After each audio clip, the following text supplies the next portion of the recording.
Bom dia a todos, bom dia a todas que estão agora junto conosco, os ouvintes, participantes deste evento. Queremos também dar um bom dia especial às professoras Luzia Bueno, a professora Maria Ângela, a professora Juliana, que conosco compartilharão saberes, experiências e conhecimentos junto conosco nessa manhã do nosso evento.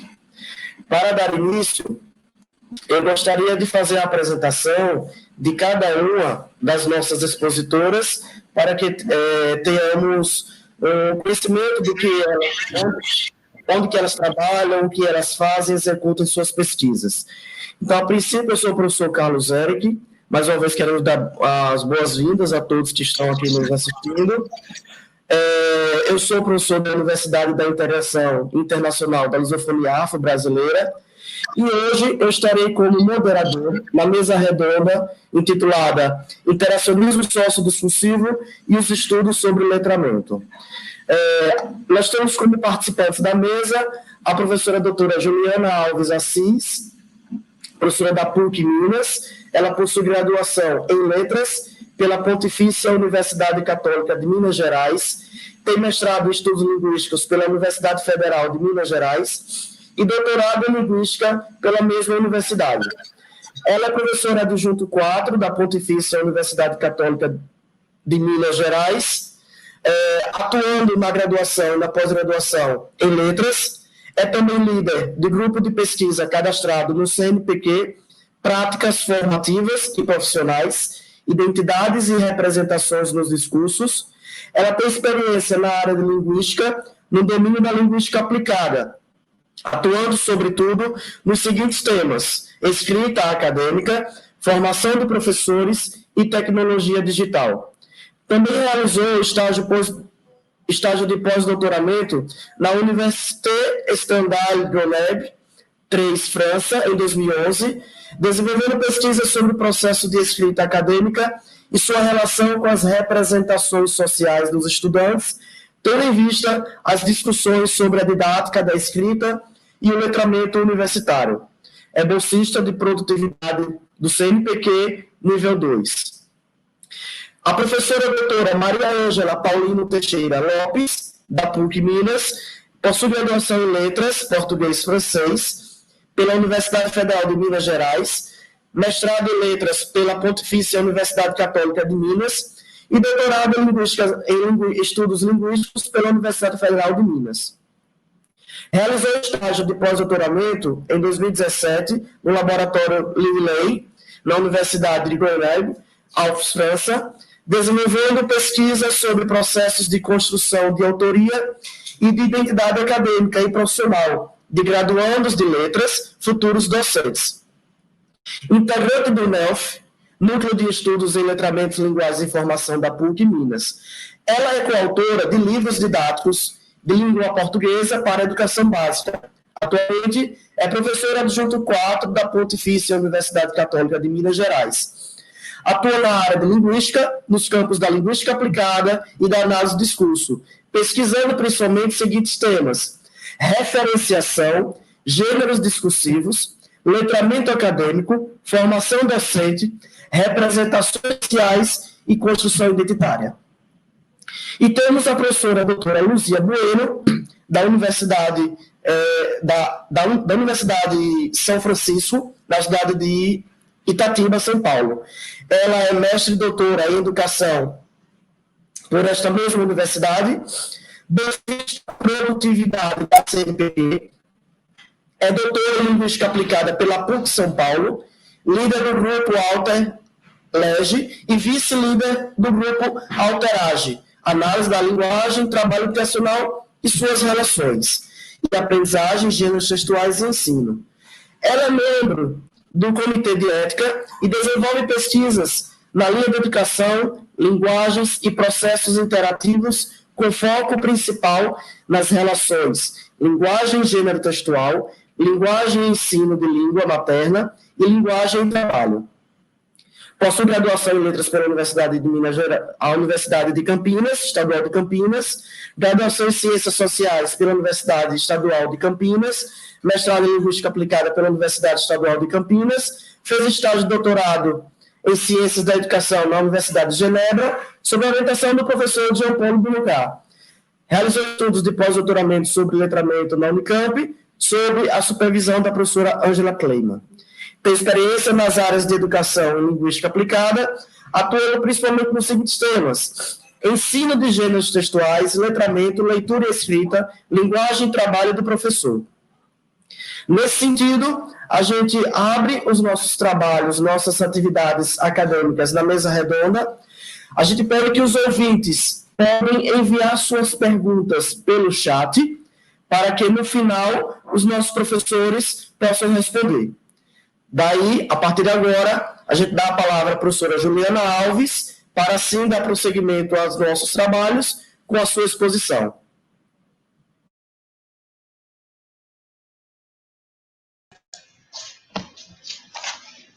Obrigada pela apresentação, professor Carlos Eric.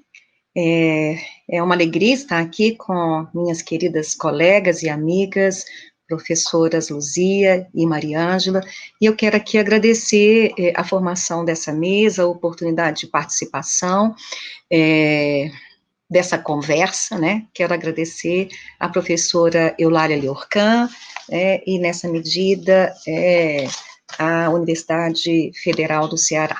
Bom, eu vi aqui que a conexão não estava, falhou um pouquinho, talvez seja um problema da minha rede, e se isso acontecer, eu troco de máquina, tá? Mas espero que eu possa ter sucesso nessa empreitada. Eu vou compartilhar aqui de uma vez a minha tela. Bom, eu coloquei um subtítulo, né, que cerca o nome dessa mesa, que, claro, projeta o modo como eu estou entendendo, né, a provocação trazida pela articulação, né, de um lado, entre o interacionismo sociodiscursivo e os estudos do letramento.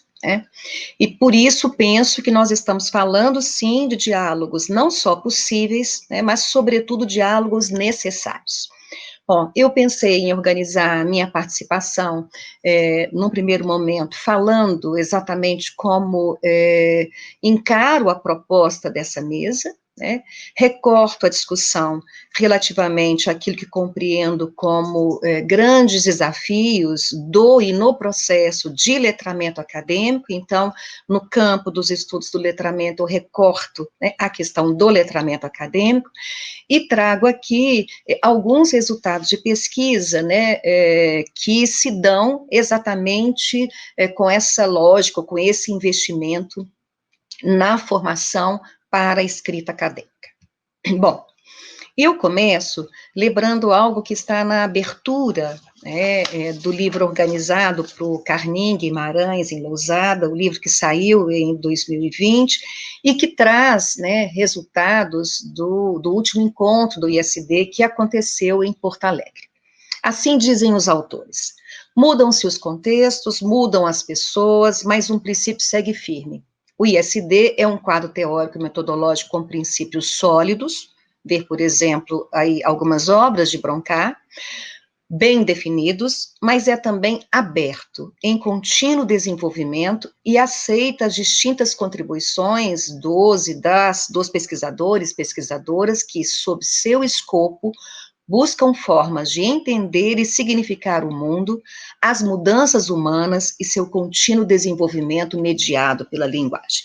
Bom, portanto, né, partindo dessa leitura do ISD, né, como algo em contínuo desenvolvimento e, nessa medida, aberta a outras colaborações, que eu projeto, portanto, a articulação de diferentes abordagens, a parceria de diferentes abordagens para um problema que tem sido, né, um problema de pesquisa já de muitos anos, que é a escrita acadêmica. Bom, eu passo aqui, eu retomo, na verdade, uma lâmina de uma apresentação que eu fiz recentemente num evento intitulado Conversas Acadêmicas, e que foi promovido pelo Grupo de Estudos e Pesquisa em Leitura e Escrita Acadêmica na Universidade Federal Fluminense, né? Eu repito aqui essa lâmina, porque eu acho importante, sobretudo em razão, né, daquilo que politicamente nos cerca, né, eu acho importante que a gente pense a questão do letramento acadêmico em base dos seus desafios atuais. E aí eu recupero alguns aspectos que lá comentei, nessa mesa que mencionei. Recupero uma entrevista que foi recentemente publicada num e-book que focaliza exatamente a escrita acadêmica, uma entrevista com a professora Ângela Kleiman, em que ela diz que considerar ou privilegiar no processo de constituição discursiva do estudante universitário apenas o que remete ao percurso de inscrição desse sujeito numa ordem discursiva, institui uma simplificação de um problema cujos desdobramentos e facetas só recentemente começamos a vislumbrar, graças à participação cada vez maior de grupos nunca antes vistos nas salas ou nos corredores das universidades. Esses grupos, como nós sabemos, compõem-se de negros, indígenas, pobres, portanto, aqueles que não integram as classes que historicamente tiveram assento no ensino superior. Eu estou, portanto, assumindo que a universidade não é para uma elite, que a universidade não é para os eleitos, né, que a universidade tem um papel, sim, na formação, né, de cidadãos, na formação, né, de pessoas que possam, sim, participar e atuar de forma ativa, né, no desenvolvimento, em propostas de desenvolvimento de natureza pessoal, social, né, e obviamente eu estou incluindo aqui tudo aquilo que possa advir de um desenvolvimento científico. Bom, esse é um aspecto da história. O outro aspecto da história é que esse estudante, né, quando chega à universidade, estou, portanto, recortando o letramento acadêmico naquilo que diz respeito à esfera universitária, à esfera do ensino superior, ele convive com um conjunto de mitos e interdições que nascem de uma cultura científica que é construída em um paradigma universalista. E nessa medida, há um conjunto de expedientes que visam a homogeneizar a escrita acadêmico-científica, né, além de vários outros que eu não vou aqui mencionar em função do tempo, tá? Eu quero, na verdade, né, trabalhar muito mais com esses dois primeiros tópicos que apontam, né, para desafios que se inserem também em razão de que precisamos confrontar esse processo com um conjunto de representações que muitas vezes obliteram, né, a inscrição do estudante na escrita acadêmica. E aí, eu trago aqui mais uma citação em que se desenha exatamente como estamos pensando, né, o processo de discussão, de investigação sobre a escrita acadêmica, né? Especificamente, acho que retomando algo que eu disse há pouco, né, pensar a entrada na universidade e pensar a relevância de relacionar essa entrada ao processo de letramento acadêmico, é algo que se faz essencial, porque estamos assumindo que a entrada na universidade, e nessa medida a inscrição num conjunto de saberes, valores desse campo, é algo importante para a promoção de oportunidades de aprendizagem ao longo da vida, de emprego, de trabalho digno, né, de empreendedorismo, e também, ou talvez sobretudo, isso se apresenta como uma condição essencial para o exercício cidadão de mulheres e de homens na relação com o outro, com os outros, em instâncias de poder que são decisórias e que efetivamente possam transformar, né, ou promover essas transformações sociais.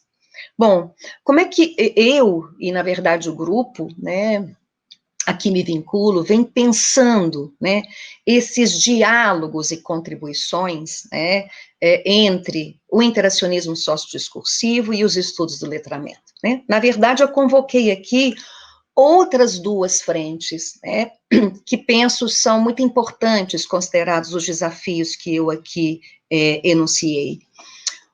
Então, portanto, além das contribuições do ISD e dos estudos do letramento, né, eu penso que é preciso considerar as contribuições que advêm da perspectiva dialógica, sobretudo a partir dos estudos de Voloshinov, né?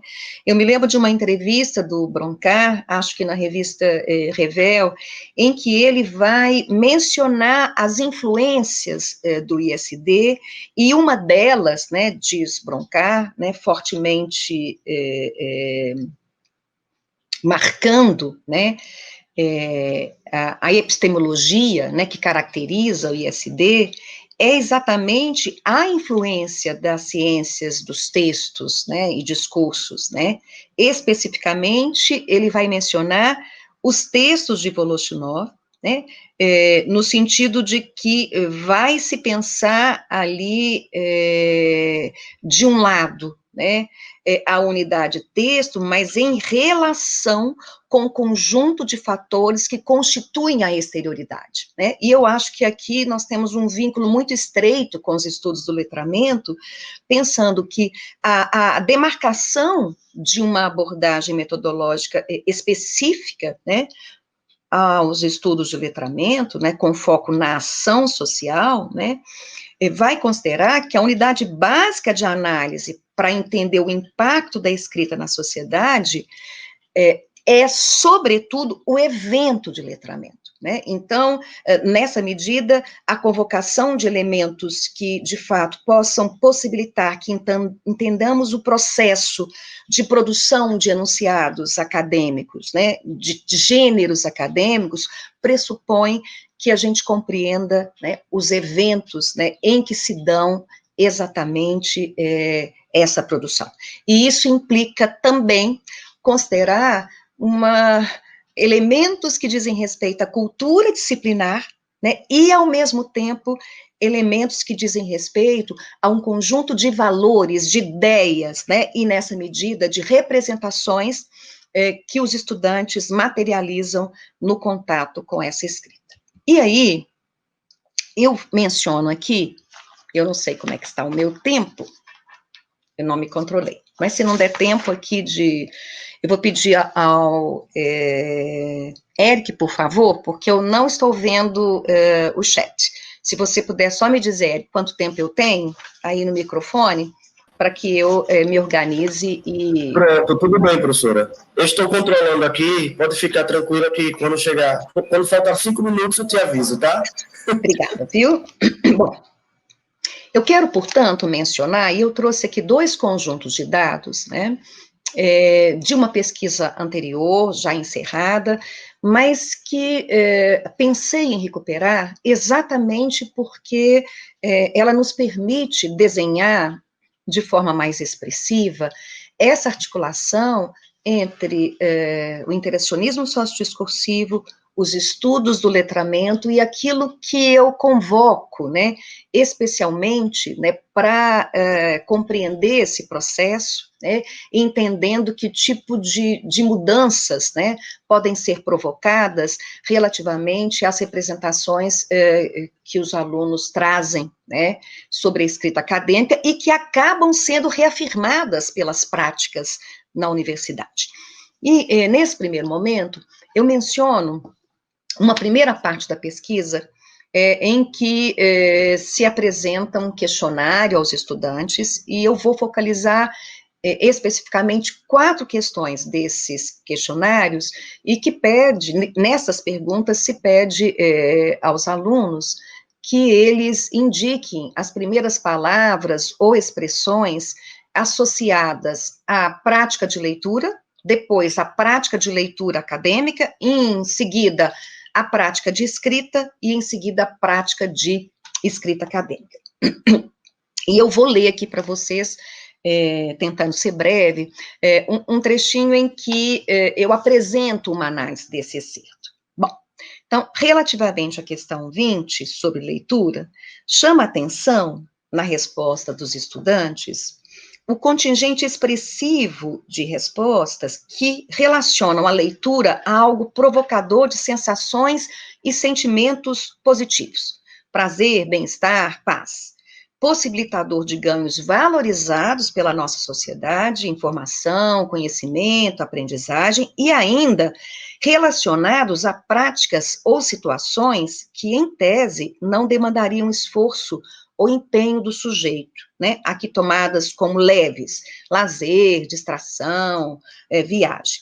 Com relação à questão 21, logo em seguida, em que vai se focalizar leitura acadêmica, é dominante a ocorrência de respostas a indiciar que a experiência com a leitura acadêmica é vista como penosa pelos estudantes, isto é, a maioria das respostas dadas contempla um olhar menos positivo, bastante menos positivo, acerca desse tipo de leitura. Dificuldade, complexidade, algo complicado, tédio, cansaço, o que parece também, de algum modo, ter sido conduzido por uma comparação com outros tipos de leitura, né?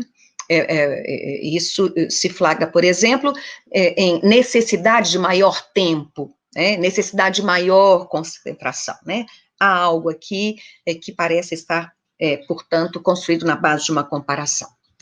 As questões 22 e 23, né, 22 sobre a prática de escrita e 23 sobre a escrita acadêmica, vão também nos revelar traços importantes de representações dos estudantes e que precisam ser conhecidas pelos professores no sentido de guiar esse processo de letramento acadêmico. É essa a defesa que se faça aqui, né?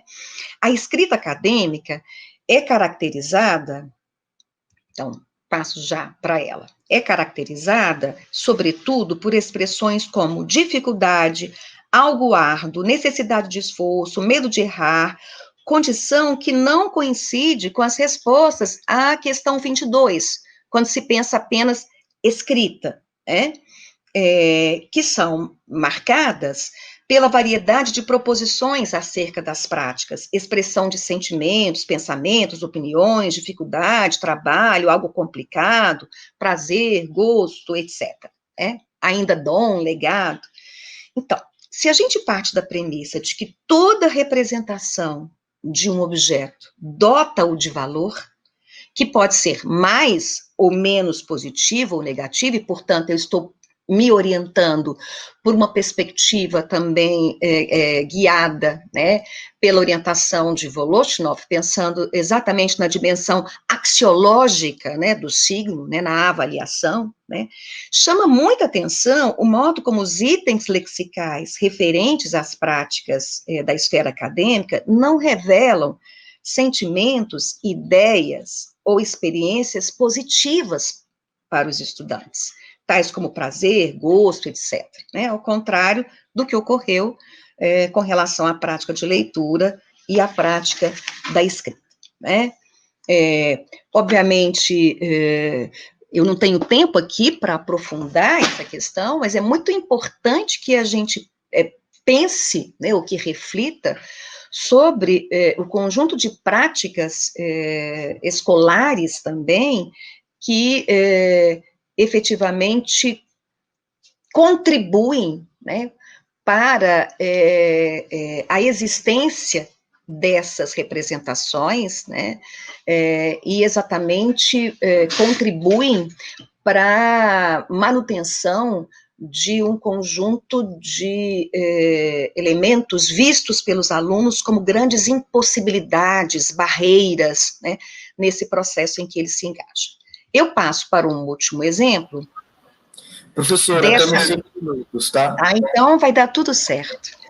Obrigada, Henrique. Um último exemplo dessa mesma pesquisa, que se construiu em várias etapas, né? Foi uma pesquisa longitudinal, em que foram convocados, em que se trabalhou com alunos do primeiro período da área de letras, é esse o grupo, são estudantes da área de letras, não só licenciandos, como também bacharelandos, e numa etapa da pesquisa se trabalha também com um grupo de discussão. E aqui, os alunos são confrontados com um conjunto de frases que são retiradas dos questionários, né, e das entrevistas iniciais. E uma das frases que está sobre a mesa, né, é essa que, inclusive, dá um título, título de um dos trabalhos em que eu divulguei essa pesquisa, é esta frase: eu sei, mas eu não consigo colocar no papel aquilo que eu sei, né? Então, é muito interessante, nesse grupo de discussão, como a estudante Ra, que é a estudante 5, como ela se coloca de fora, né, acerca desta frase que ela mesma havia formulado no momento, numa das etapas anteriores da pesquisa, né? Então, eu vou encerrar essa reflexão, né, essa breve reflexão, trazendo aqui algumas considerações sobre esse movimento de reflexão sobre o dito, né, e de reflexão sobre o seu processo de letramento, né, o processo de letramento dessa aluna, no momento em que ela se defronta, né, com esse dizer. Então, vejam só. Nessa intervenção 5, eu estou lendo, tá? Ra se revela autora do enunciado. Ela admite: eu sei, mas eu não consigo colocar no papel aquilo que eu sei.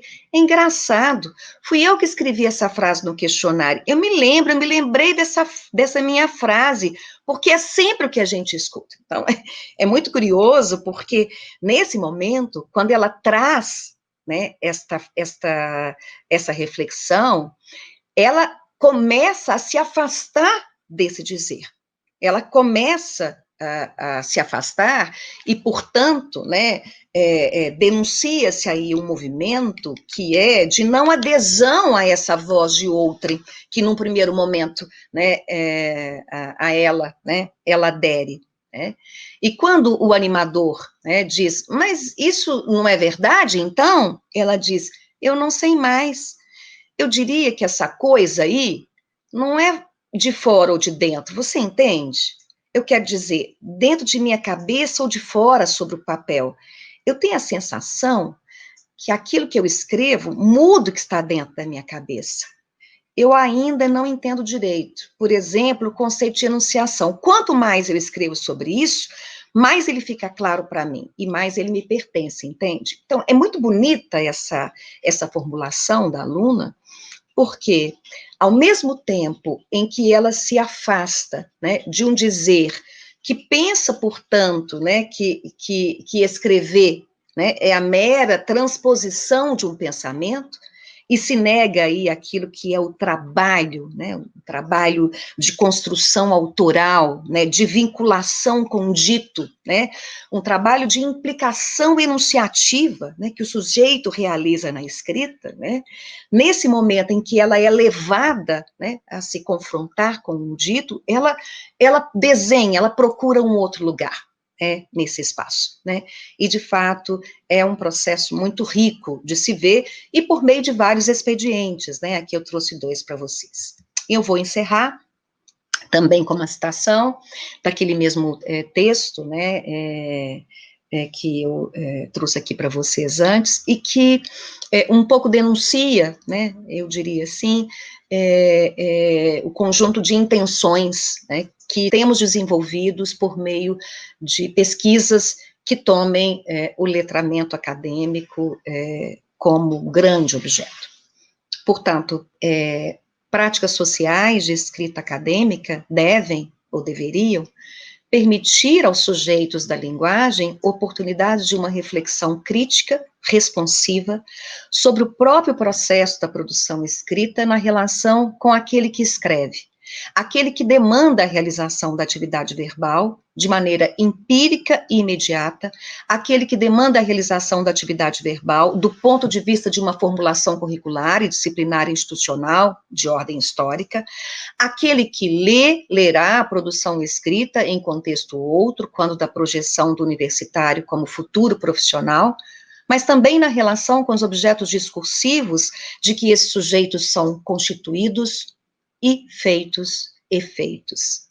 É a possibilidade de distanciamento desses objetos, sem se tratar de um afastamento com separação, né, visto que a concepção de linguagem aqui assumida é radicalmente dialógica, que permite aos sujeitos uma possibilidade de retorno ao outro, com deslocamentos, transformações e ressignificações de sentidos da linguagem.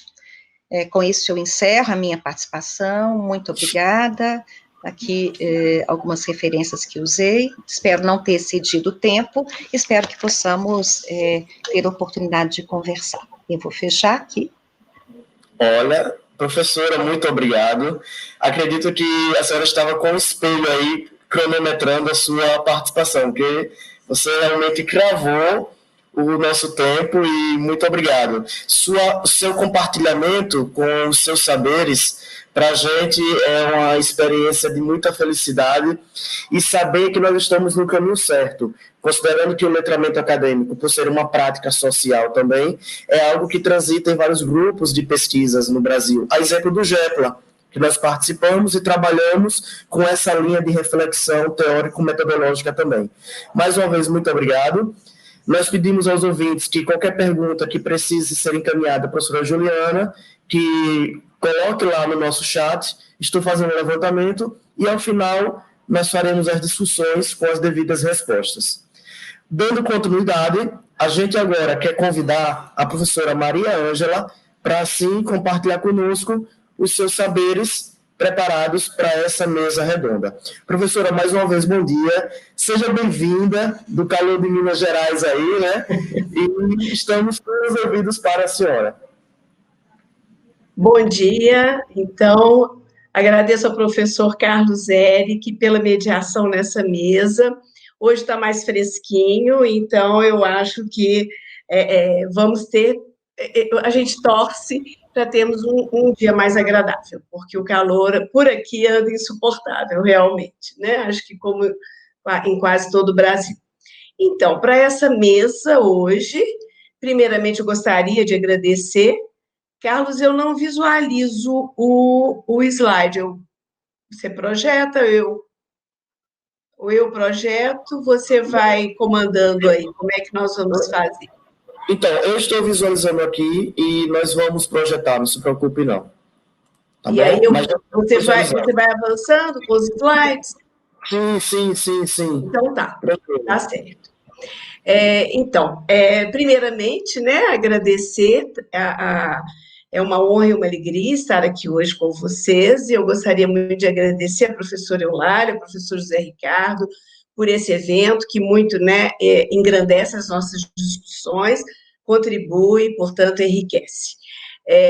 E lembrando ontem de algumas falas aqui, sobretudo as falas da Rosalice e outras, o momento em que as ciências humanas, né, se veem interpeladas de todas as formas, diante aí de uma hegemônica forma de pensar o lugar do homem em uma sociedade de mercado, infelizmente, né? Mas a professora Dora Resta disse ontem algo muito significativo. Ela disse, ao final, a pandemia, embora seja muito terrível, não consegue nos parar. E professora Juliana lembrou também, né, este momento, que é o momento das brechas, os momentos dos diálogos. E é isso exatamente que eu pretendo fazer hoje, nesse diálogo, em que, na esteira do que a Juliana, foi muito interessante que a Juliana já abriu aqui, né, possibilitou essa entrada, porque nós vamos retomar, eu pretendo retomar exatamente alguns dos pressupostos do dialogismo, sob a perspectiva de Voloshinov, né, para iluminar aqui essa minha apresentação. Então, eu vou me utilizar ao longo dessa apresentação da metáfora dos fios, da trama, do tecido, porque essa metáfora vai me permitir refazer algumas trajetórias, alguns caminhos. E lembrando também do momento de esgarçamento do tecido social que nós estamos enfrentando, né?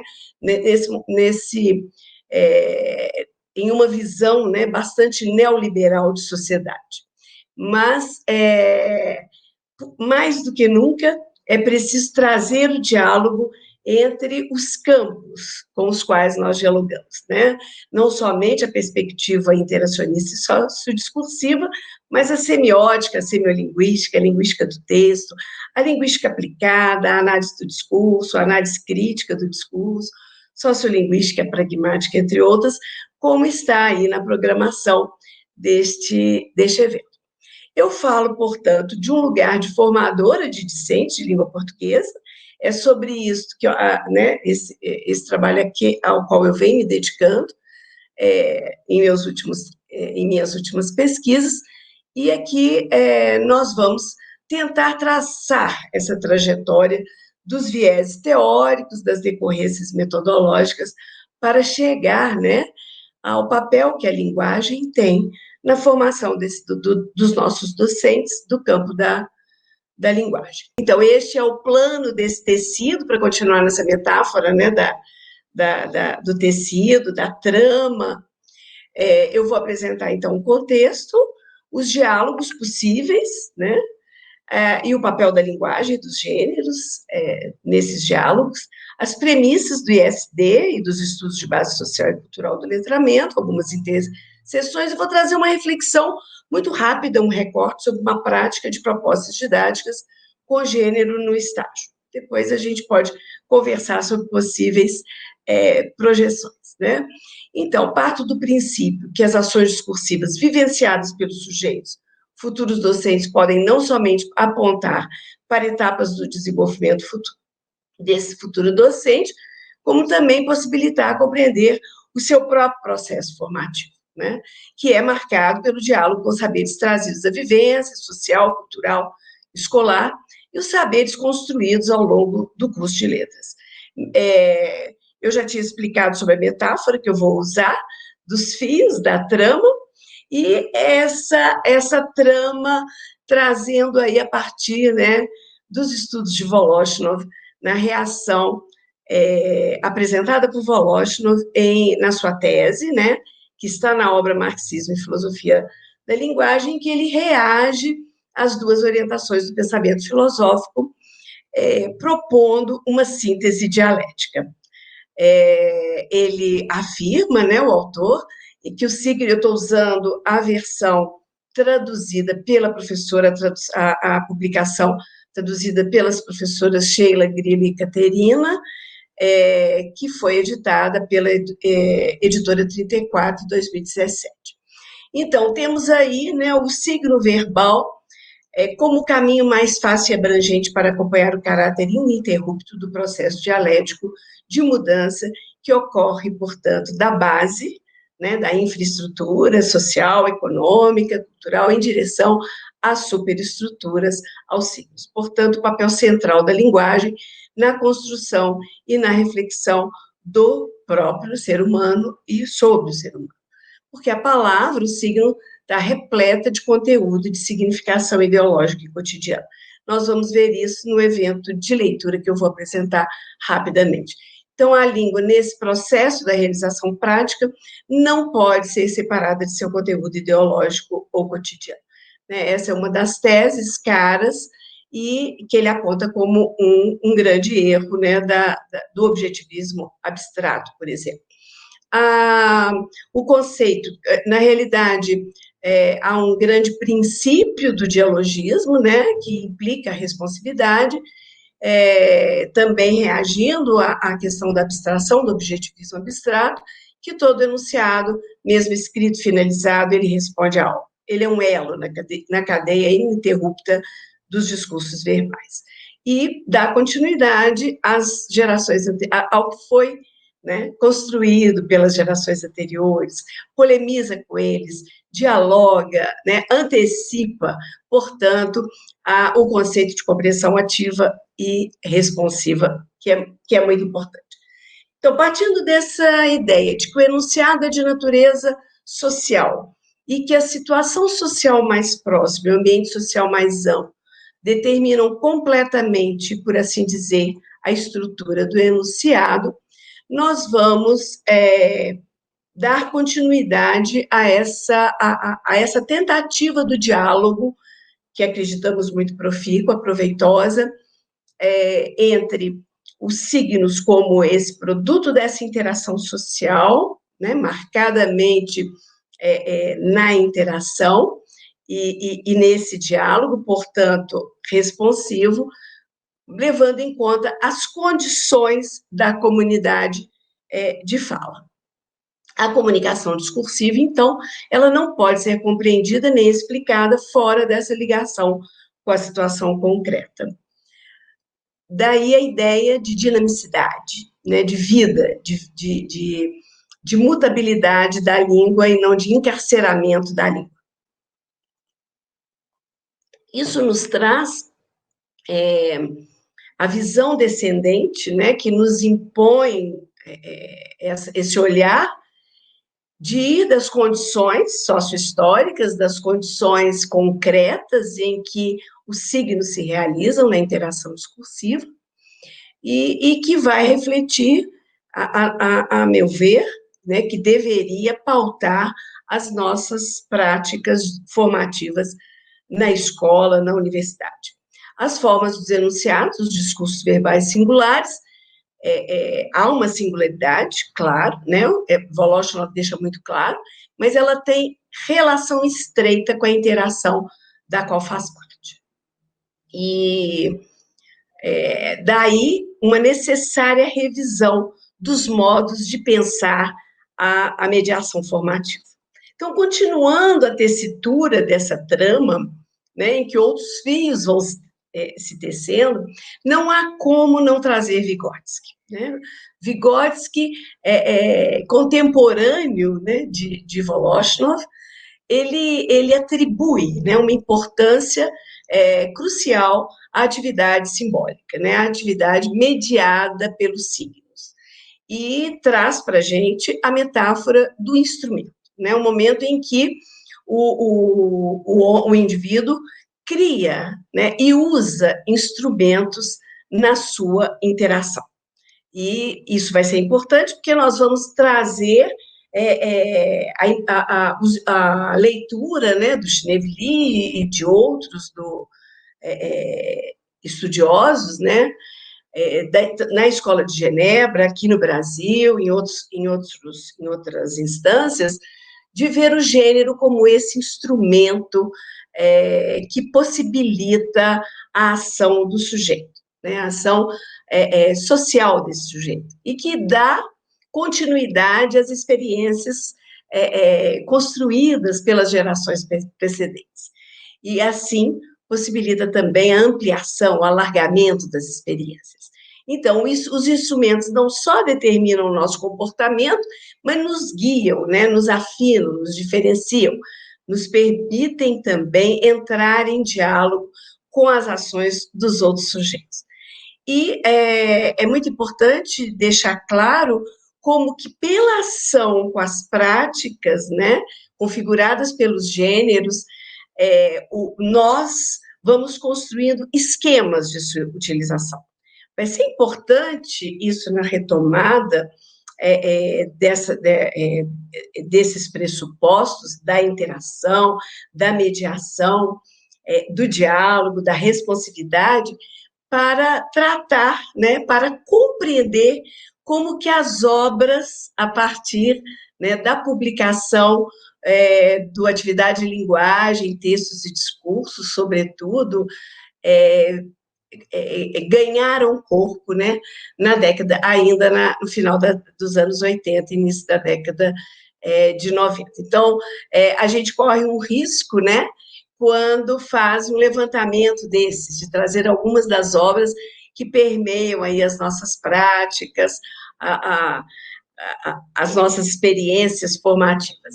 Então, várias editoras, né, várias instâncias, editoras universitárias, a gente corre aí um sério risco, né, de citar algumas, não outras, vários grupos de pesquisa envolvidos aí nesse trabalho, desde os encontros do ISD, né, no início dos anos 2000, e que traziam no seu bojo, né, o postulado inicial. As propriedades específicas das condutas humanas são o resultado de um processo histórico de socialização. Então, nós vamos ver como esses fios dialogam, né, e como a importância dos instrumentos semióticos nessa construção. Eu trago aqui só um minutinho que eu estou controlando o meu tempo, desculpem. Eu trago aqui, então, a abordar uma proposta, né, que é tomada em atividade de linguagem, texto e discurso, e na continuidade de outros trabalhos aí, para mostrar a ação humana, né, a ordem do praxeológico e a ordem do linguístico por meio da ação de linguagem configurada nos textos empíricos no bojo de determinados gêneros. Então, como fazer essa conexão com os estudos do letramento? Nós sabemos que, se o letramento considera o conjunto de práticas sociais, vemos aí vários pontos de interseção. Eu não vou me deter aqui, porque esses estudos já foram, desde o início deste evento, né, desde anteontem, fruto de pesquisas e de reflexões, mas o ponto que une esses estudos, a repercussão nas obras, nas edições, nos trabalhos, né, em formato eletrônico, em formato impresso, trouxe aqui obras que marcaram historicamente esses estudos, e a entrada deles na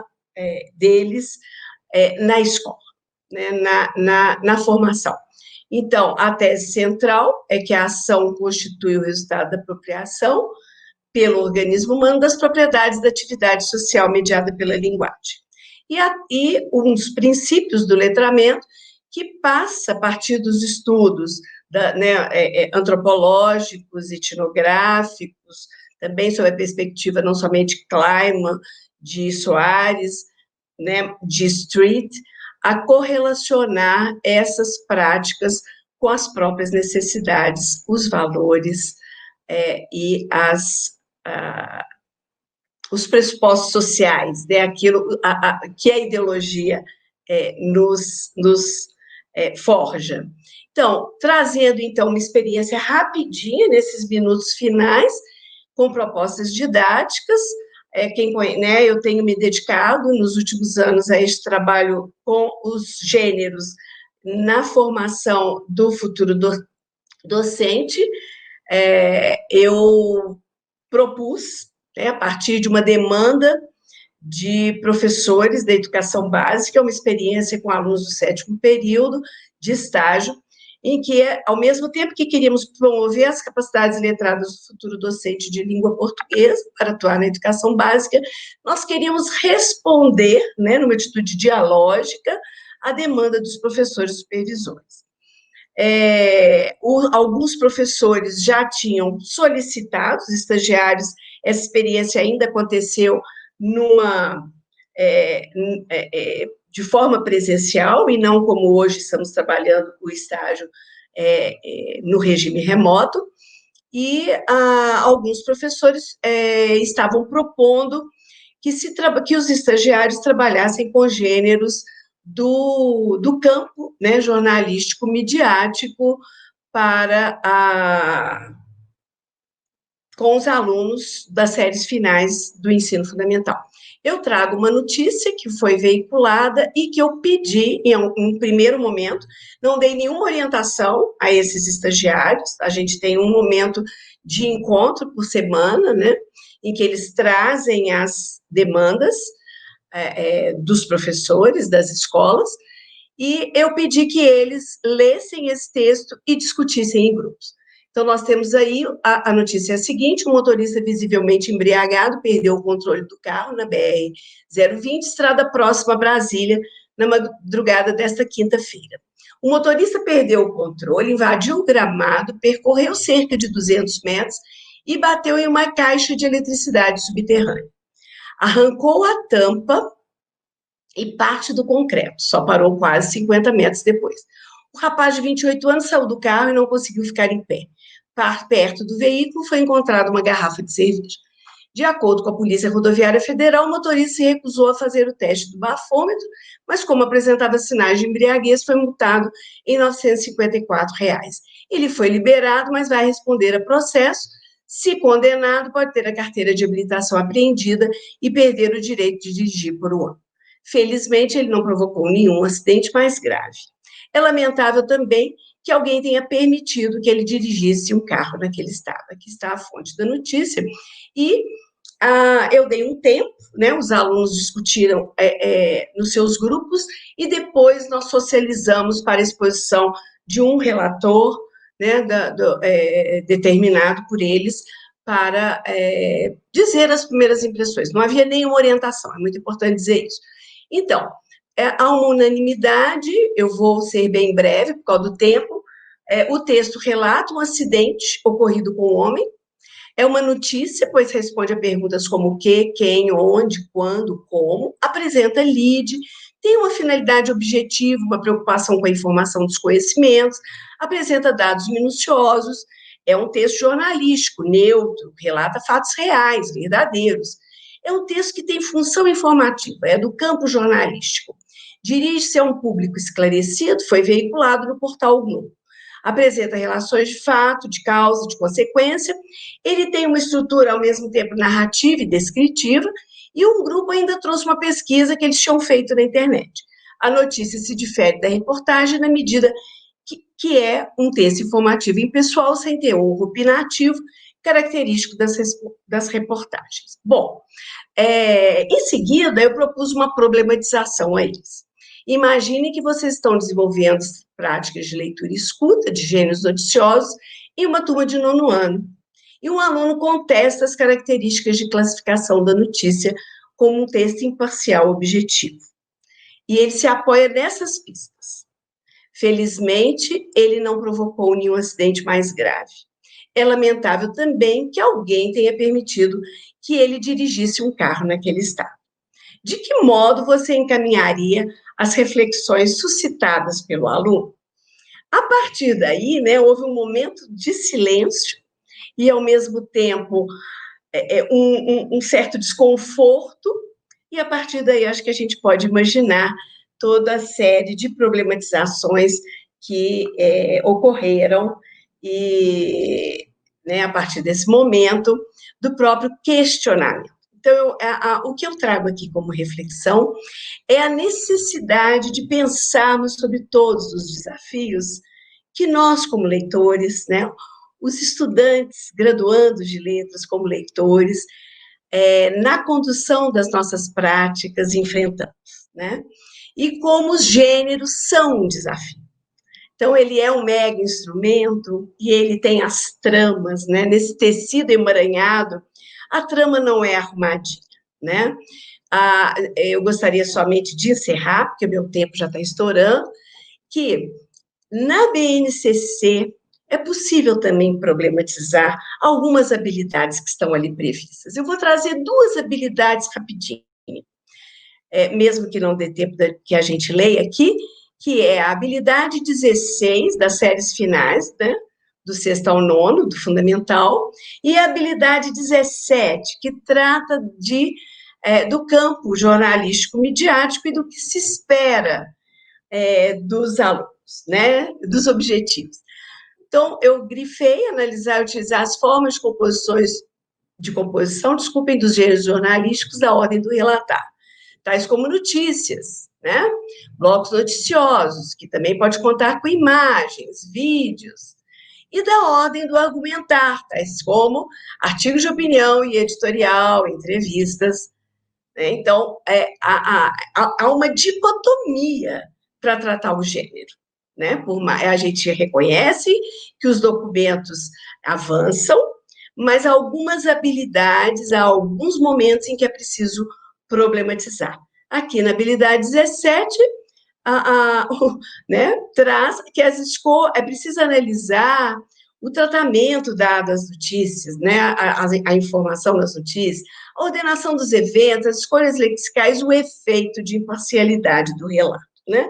Então, que a gente realmente problematize, critique, né, desenvolva essa capacidade, lembrando aí de algo que o Pocente disse hoje de manhã. O texto não mostra, né? O texto mais e mais esconde do que mostra. Então, não acreditar que essas conceituações, essas definições a priorísticas vão determinar modos de leitura. Ao contrário, né? É necessário interpretar. E gostei muito quando a Rosalice trouxe ontem que nós temos muito mais perguntas do que respostas, desculpe, né? Trazido lá de Magda Soares de Saramago. Obrigada, então, e vamos aí ao prosseguindo. Obrigado, professora Maria Ângela. A gente não apenas bebeu um pouco da sua sabedoria, do seu conhecimento, mas da sua tranquilidade. Muito obrigado por transmitir para a gente saberes, tranquilidade e paz também. Muito obrigado de coração. Eu que agradeço, viu, professor Carlos Eric. Pena que é atabalhoado, mas deixamos disponível aí depois, né? Ótimo, muito obrigado. A gente dá continuidade à nossa mesa com a participação agora da professora Luzia Bueno, que vai compartilhar conosco os seus saberes. Professora, mais uma vez, seja bem-vinda. Tem 20 minutos para expor a sua apresentação. Muito obrigada, Carlos. É um grande prazer estar aqui com a Juliana, com a Maria Ângela, grandes amigas, grandes companheiras aí do ISD, do Grupo Walter. Então, muito obrigada. Eu quero agradecer também a organização do evento pelo convite, especialmente a professora Eulália, né, da UFCE, né, que nos convidou para poder estar aqui debatendo, né, e outros colegas também. As mesas têm sido todas ótimas e eu acredito que nós vamos conseguir fazer discussões muito ricas. A minha fala hoje, então, ela vai estar organizada, né? Eu somo um pouquinho ao que as colegas, né, a Juliana e a Maria Ângela falaram, e eu vou estar olhando em relação ao letramento acadêmico a questão da escrita e tecnologias, tá? A minha apresentação, né, ela está montada da seguinte forma: eu começo falando bem rapidamente da minha motivação enquanto professora pesquisadora, né, em uma universidade privada, né, assim como as colegas, né, que estão na PUC, eu estou na Universidade de São Francisco, são universidades, né, confessionais, né, mas são universidades privadas e tem aí, né, nesse momento, né, nesse contexto, em relação às tecnologias, né, sofrendo aí grandes pressões, né, sociais, né. Falo um pouquinho dos meus pressupostos teóricos, mas como coincidem com os das colegas, eu vou falar mais brevemente, né, e depois vou contar um pouquinho, então, de uma pesquisa, né, sobre escrita acadêmica e tecnologias, ok? Em relação aos pressupostos teóricos, como as colegas, então, né, estou partindo, né, das questões do letramento social, das discussões do letramento acadêmico, e reconhecendo, né, que falar do letramento acadêmico implica em pensar, né, em conflitos, em tensões, né, reconhecer que o aluno que chega à universidade, principalmente, né, nas universidades privadas, né, é um aluno que tradicionalmente acaba sendo visto como um aluno do déficit, porque ele não teria o conhecimento que é esperado, mas é falso porque não é só ele, né? Esse letramento acadêmico, outras pessoas de outras classes sociais também chegam à universidade sem dominá-lo, né? E não é uma relação tranquila, ter que aprender um outro modo de falar, um outro modo de escrever, um outro modo de ler os textos. Né? Dentro das questões do letramento, se destacam para a gente, né, as discussões a respeito dos gêneros, né, dos gêneros textuais, nos baseando fortemente no trabalho de Voloshinov, e junto também as questões do interacionismo sociodiscursivo. Para tratar dos gêneros, né, eu gosto muito do trabalho desenvolvido, né, pela colega Eliane Lousada, né, que já falou aqui, junto com Olivier Desotter, né, dentro de um projeto do qual nós participamos sobre o letramento acadêmico, e nesse projeto, né, eles procuraram fazer uma organização a respeito dos vários gêneros, né, com os quais o aluno se defronta na universidade, porque às vezes a gente vai falar desse letramento acadêmico, aquilo que acontece na universidade, mas sem muita clareza de que eu tenho um conjunto de gêneros que vão servir à formação do aluno, né? Então, você tem resumo, você tem resenha, tem as próprias provas que ele vai estar fazendo, né, no decorrer da formação.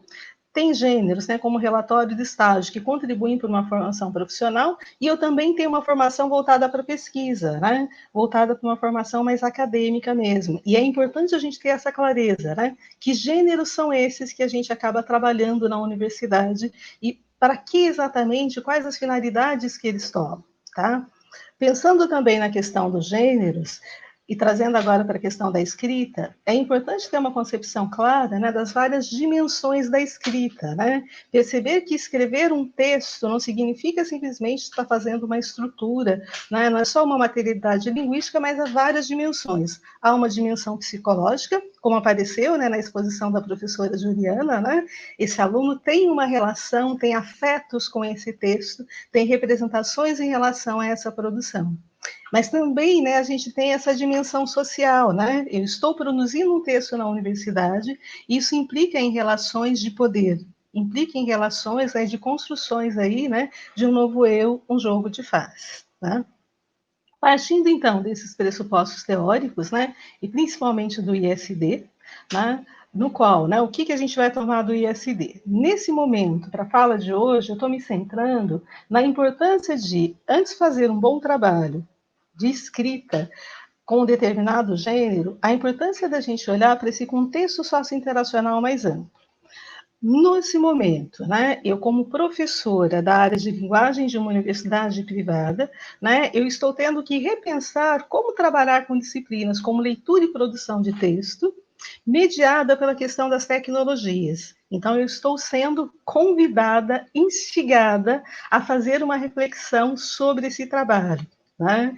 E por isso, então, dentro do ESD, nesse momento, eu estou nesse estágio antes de determinar quais são os gêneros que eu vou estar colocando, né, nessas disciplinas que eu vou organizar, eu sou obrigada a pensar nesse contexto socio-internacional mais amplo que me envolve.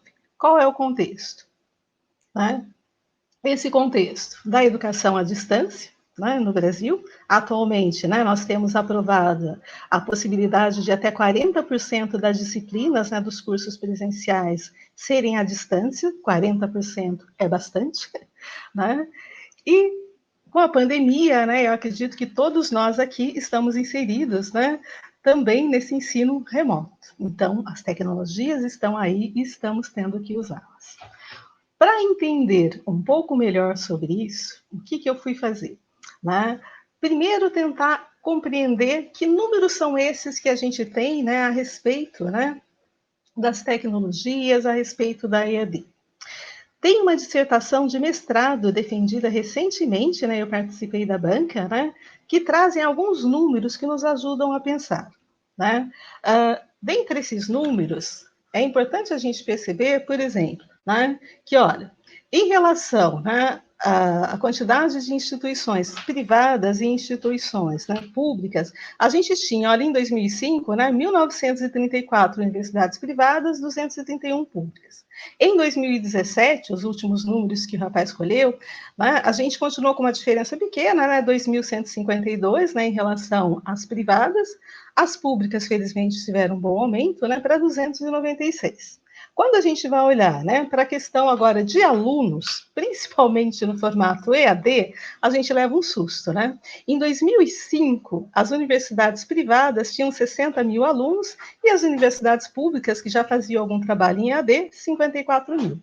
Quando a gente vai para 2017, não estou olhando 2020, a gente vai para 1 milhão, né? A gente começa a ver aqui 1 milhão. Opa, meu mouse não está querendo ir aqui. Bom, a gente vai, né, para 1.591.000. Gente, de 60 mil lá em 2005, a gente está indo para 1.591.000 nas universidades privadas, né? Sendo que a hora que a gente olha, né, daí para as públicas, né, saltou de 54 mil, né, em 2005, de 54 mil em 2005, né, para 167 mil em 2017. Né? Então, olhem a diferença gigantesca, né, nas privadas que a gente está encontrando o maior número. Né? Também, quando a gente vai olhar, né, em relação ao número de docentes, um outro dado que chama atenção. Em 2005, as universidades privadas tinham 194 mil, né, e as públicas 98 mil professores. Quando a gente vai para 2017, Fico feliz, né, das públicas tiveram um bom aumento, né, para 171 mil, né, de 98 para 171 mil, né, quase que dobrou. E nas privadas, olha só, de 194 mil, a gente foi para 209 mil. Só que se a gente volta no slide anterior, então eu tenho 209 mil professores para 1.591.000 alunos, né? Sendo que antes a gente tinha, para 60 mil alunos, a gente tinha 194 mil professores. É um dado alarmante, é um dado muito sério.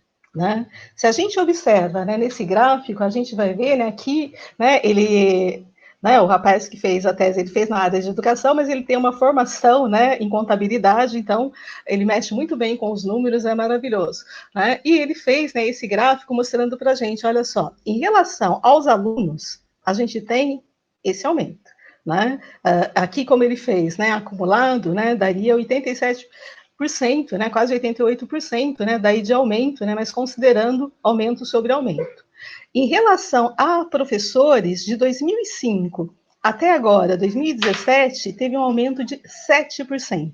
Então, olha, são quase 90% o aumento de alunos contra 7% o número de alunos, o número daí de professores. São dados, então, né, que nos obrigam a pensar um pouquinho. Né? Quem é esse aluno que a gente está vendo agora, né, vindo fortemente para o ensino, né, em EAD? A gente tem, olha só, a maioria de 19 a 24 anos, né, chegando até 30 a 34. Quer dizer, a gente tem aqui cerca de 60% desses alunos têm entre 19, né, e 34 anos.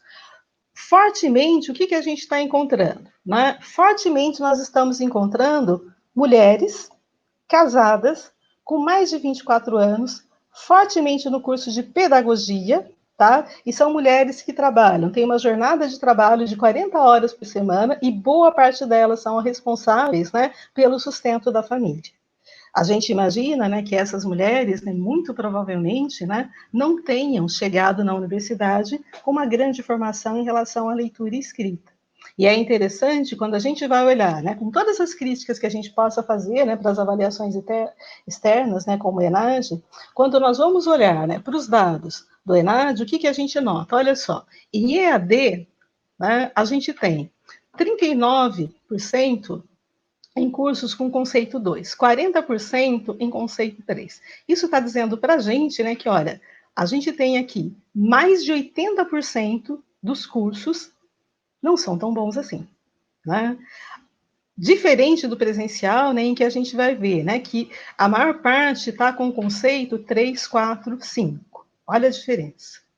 Isso nos obriga, né, a pensar muito fortemente, né, sobre que trabalhos são possíveis de serem feitos para que realmente, né, pensando principalmente nessas questões de poder e que essa escrita, que essa universidade, né, ela possa fazer diferença, o que a gente pode fazer, principalmente considerando, né, esse número de professores, um aumento de só 7%. O que a gente pode pensar? Bom, pensando nisso, né? Eu fui empreender, então, uma pesquisa para poder pensar, né? Qual o papel da escrita, né, nesse contexto de EAD, com essa quantidade absurda de alunos, né, e com uma quantidade tão pequena de professores. Como que as tecnologias digitais podem contribuir, né, para o desenvolvimento da escrita nesse contexto, tá? Para fazer, né, esse trabalho, em primeiro lugar, eu quis vivenciar o que era fazer um curso em educação à distância. Eu havia pensado em pedagogia, mas depois acabei mudando de ideia porque eu vi, né, a UFSCar, né, uma universidade bastante conceituada, que tem um trabalho muito legal em termos de especialização em relação à educação e tecnologias, né, oferecia um curso, e eu resolvi fazer, né, um curso de 1 ano e meio, né, e durante esse curso eu fui fazendo junto, né, um estado da arte sobre pesquisas que abordam a relação entre a escrita acadêmica e as tecnologias digitais no ensino superior. Né? Eu queria fazer a especialização para não ser sempre a pessoa que vai estar falando, né, só do lado do professor. Eu queria vivenciar também enquanto aluno. Como é que é isso? Né? Porque a gente fala tanto nas tensões, nas dificuldades das relações, aos conflitos, mas que conflitos são esses? E eu quis viver na pele que conflitos eram esses, que dificuldades eram essas. E foi muito interessante, muito interessante. Ainda escreverei sobre isso. Né? Bom, a questão de pesquisa maior aqui. Quais tecnologias digitais mais contribuem para o desenvolvimento da escrita acadêmica no ensino superior? Né? Eu fui fazer um estado da arte, acabei pegando, né, textos do banco de tese e dissertações da CAPES. Por que eu não peguei, né, da biblioteca digital? Por que eu não peguei na da biblioteca digital ou da Cielo os artigos?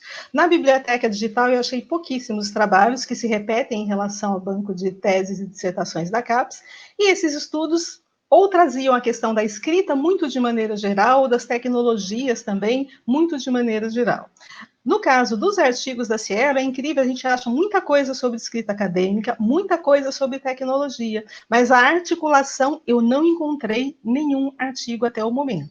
Eu estou olhando daí de revistas, né, e revistas daí brasileiras, tá? E aí fomos para o banco de tese e dissertações da CAPES, né, eu olhei de 2014 a 2018, o ano de 2019 ainda não aparece completo, e 2020 também não, tá? Quais os escritores? Olhando escrita acadêmica, tecnologias digitais e ensino superior. Na análise, né, desses materiais que eu achei, o que eu procurei olhar? Bom, a área de defesa do trabalho, né, o Estado, universidade, programa de pós-graduação, objetivo do trabalho, o referencial teórico, o contexto que estava sendo investigado, as tecnologias digitais investigadas, quais as concepções de escrita acadêmica adotada, e as conclusões, né, positivas ou negativas, sobre essa relação, então, de desenvolvimento, né, da escrita acadêmica e as tecnologias, tá? E aí fizemos as nossas interpretações. Bom, quais os trabalhos, então, que nós encontramos, né? Na CAPES, nós chegamos, então, né, a quase 16 mil trabalhos, tá?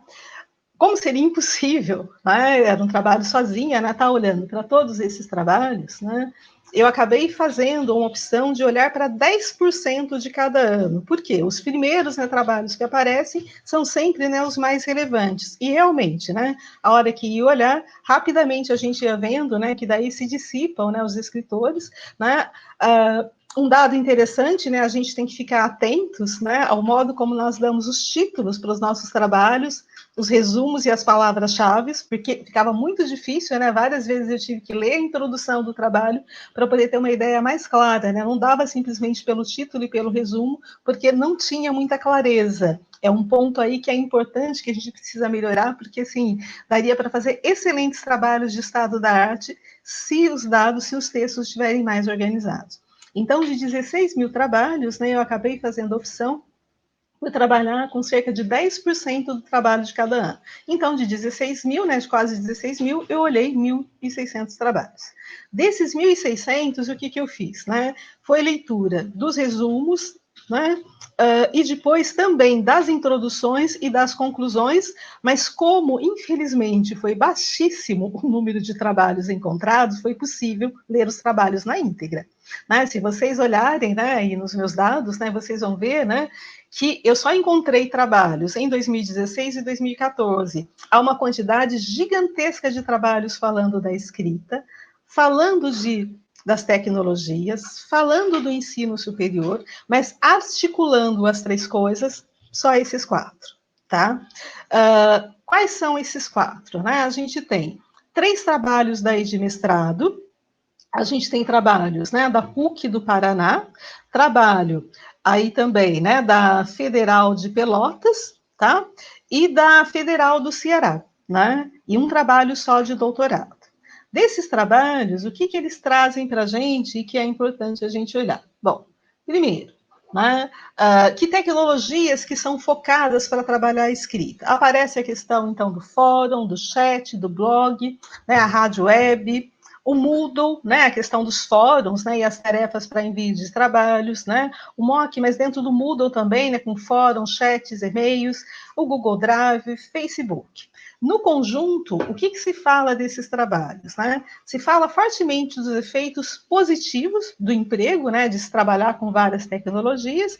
E por quê? Porque haveria, né, uma facilidade, uma rapidez na interação entre professores e alunos, né?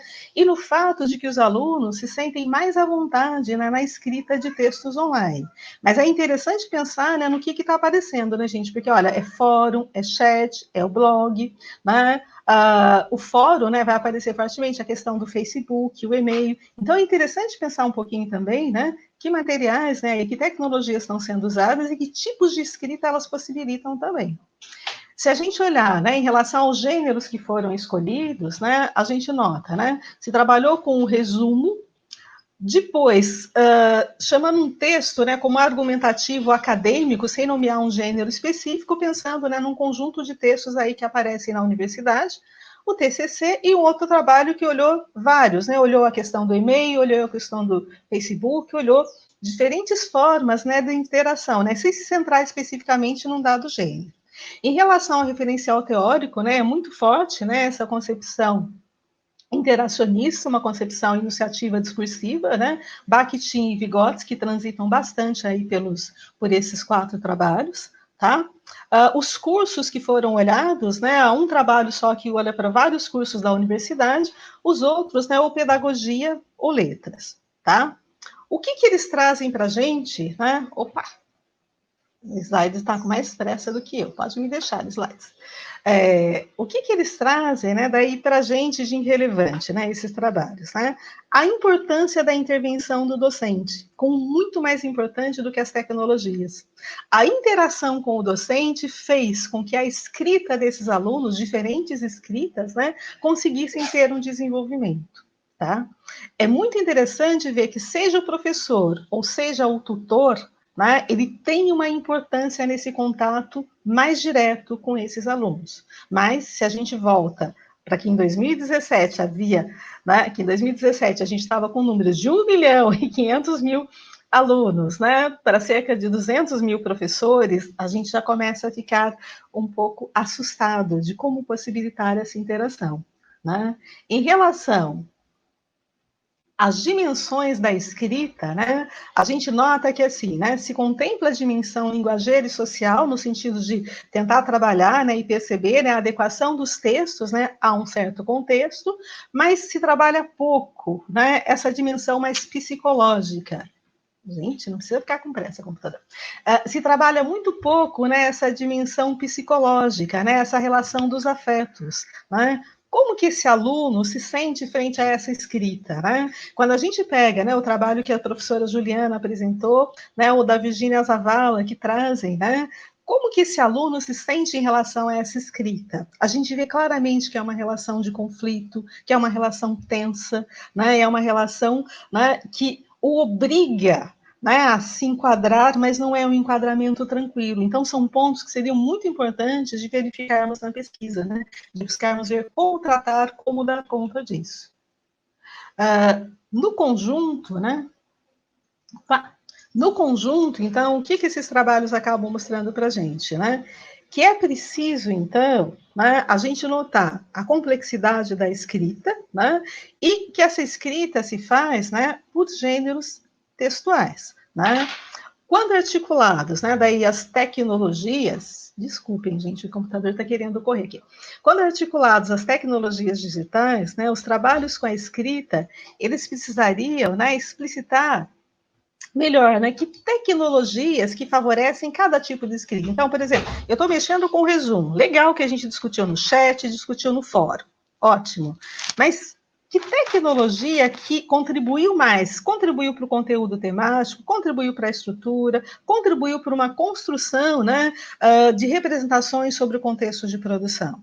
Quais? Isso ainda não aparece. E é um espaço que seria muito importante, né, a gente pensar em como dar conta. Tá? É lógico, né, que dá para a gente pensar, né, que assim, considerando as tensões, considerando os conflitos, valeria mais a pena investir por esse lado, sem dúvida alguma, né? É importante considerar, né, os dois lados, né? As tensões do aluno, mas por outro lado, essa escrita acadêmica, do modo como ela é feita, ela abre portas. Nós não podemos esquecer que quando eu penso na EAD, se eu tenho uma maioria que são mulheres, são mulheres casadas, são mulheres de classes mais baixas e que, portanto, vir para a universidade tem um peso de empoderamento muito grande. E por meio da escrita nós podemos fazer um bom trabalho. Mas vai ser muito importante, então, ter clareza, né, de que tecnologias favorecem o quê? Porque senão nós podemos, né, seguir nesse discurso que já está dominante, né, de que, assim, por meio das metodologias ativas, automaticamente, né, o aluno conseguiria, né, por si só, um grande avanço, já que as metodologias ativas enfatizam tanto, né, a questão desse aluno protagonista. A gente vê nesses trabalhos a grande importância da interação. Eu preciso, seja um professor ou seja um tutor, estar mais próximo desse aluno quando se trata da questão da escrita. Daí a necessidade, então, né, da gente repensar, né, como fazer um bom trabalho, né? Isso fica aberto para novas pesquisas, né? Eu estou investindo nisso, né? Em olhar, então, agora, como diferentes tecnologias vão interferindo e contribuindo para a escrita acadêmica. Eu agradeço, né? Fecho aí com os meus. As referências, na verdade, estão completas, né, da pesquisa, né? Mas agradeço. É isso, gente. Nós te agradecemos, a professora Luzia Bueno. É fato que, pelos comentários que a gente acompanhou aqui no chat, inclusive, acredito que as professoras Maria Ângela e Juliana, assim como eu, ficamos impressionados com esses dados apresentados na sua pesquisa. E também pela sua predisposição em se colocar no lugar do aluno, participando de um curso desse para estar numa situação real do trabalho, da atividade acadêmica, e assim sentir uma experiência do que realmente acontece nos cursos de ensino superior. Muito obrigado pelo seu compartilhamento conosco. A gente parte agora para as nossas perguntas e, inicialmente, nós temos duas perguntas aqui para a professora Juliana. A primeira pergunta é da Lila. Ela, na verdade, pede para que seja feita uma retomada na relação entre o ISD e a teoria das representações. Professora, por favor, pode nos dar esse feedback. Obrigada, Lila, pela pergunta, pela oportunidade de falar sobre algo que eu considero que é importante. Bom, uma das questões centrais, né, vamos dizer assim, do ISD, é exatamente a questão da linguagem e o desenvolvimento humano e profissional, né? Eu acho que essas duas dimensões aqui associadas, quando nós pensamos no letramento acadêmico, que focaliza, portanto, uma etapa, né, primeira, né,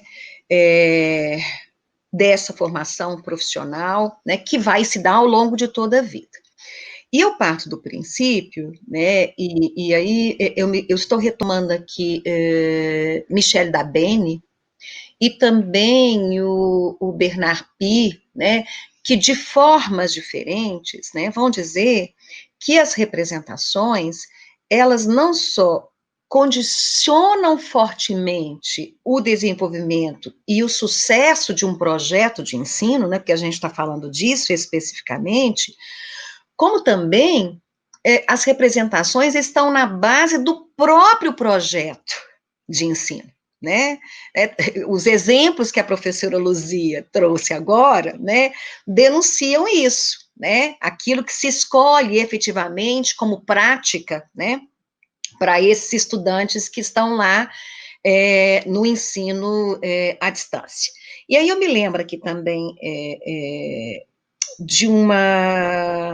de um texto do Broncar, quando ele vai comentar, né, o agir em processos interpretativos, né, e ele menciona, num determinado trecho, algo mais ou menos assim, que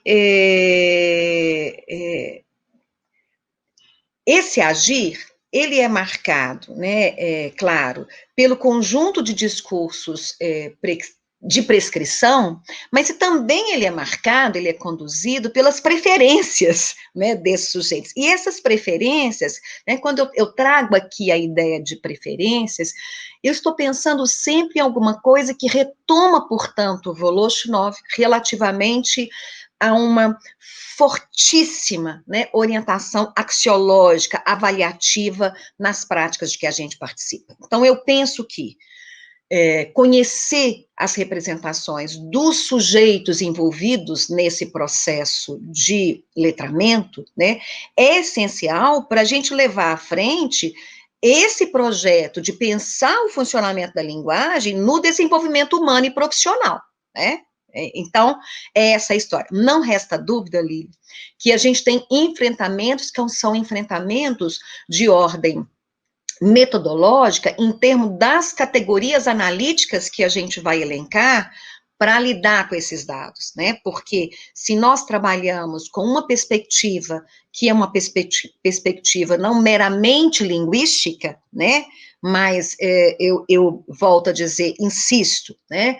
Em algo que precisa considerar o conjunto de fatores que constituem isso, que é a grande exterioridade, não dá para a gente fazer análise de conteúdo. Então, eu acho que o desafio que a gente tem aqui é, de fato, em coordenar princípios, né, que vêm desses campos com os quais a gente está lidando. O próprio estudo do letramento vai pensar que não tem nenhuma prática de letramento que é neutra, né? Então, todas elas são afetadas, né, por esses fatores que foram aqui também relembrados pelas minhas colegas, né? Eu acho que é isso, não sei se eu fui feliz na resposta, mas obrigada, Lila, de qualquer forma. Tem uma outra pergunta, não sei se eu respondo agora. Então, tem sim, tem outra pergunta aqui, professora Juliana. Só vou repassar aqui para os demais ouvirem. É a Roseli quem pergunta. Doutora Juliana, no novo ensino médio, em que a iniciação científica e pesquisa como novo componente curricular, qual conceito do letramento se torna mais relevante? O letramento científico ou o multiletramento? Eu acho que... Roseli? Roseli, obrigada. Isso, Roseli. Obrigada pela pergunta, Roseli. Eu acho que talvez fosse interessante também a gente pensar, né,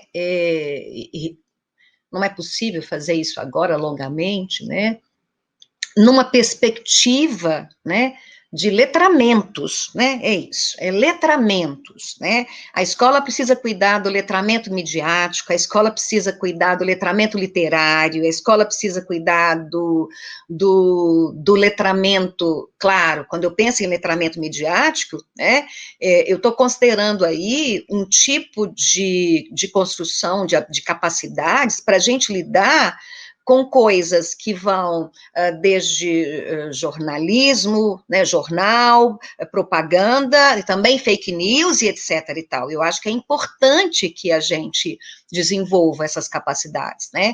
Um letramento político. Então, é claro que, ainda que possamos discutir o alcance, né, de uma proposta epistemológica em torno da expressão multiletramentos, eu não tenho dúvida de que a gente precisa pensar em letramentos no plural, é isso. E considerar também aquilo que é a especificidade da comunidade escolar, né, porque a gente tem uma realidade muito diferente no Pará, né, daquela que se vê, por exemplo, no centro de São Paulo, né, no Nordeste. Então, é preciso que a gente também considere os letramentos da cultura, né, os letramentos da cultura local, né, não só aqueles letramentos que são os letramentos privilegiados pela escola, mas aqueles letramentos da cultura local. Obrigada, viu, Roseli? Muito obrigada, minhas colegas, Luzia e Mariângela, foi muito bom. Se der tempo, Luzia, depois eu quero te falar de uma experiência à frente de uma disciplina à distância sobre escrita acadêmica, mas deixa os outros falarem. Nós temos, professora, obrigado. Eu acho que quem agradecer somos nós, ouvintes, que estamos aqui nos debruçando com essa maravilhosa exposição de vocês três. Sinceramente, é de babar realmente com as experiências apresentadas aqui. Nós temos aqui uma pergunta para a professora Maria Ângela, que é da Eulália Leocampo. Professora Eulália, ela diz assim: em que medida os dois arcabouços se complementam metodologicamente na condução das análises?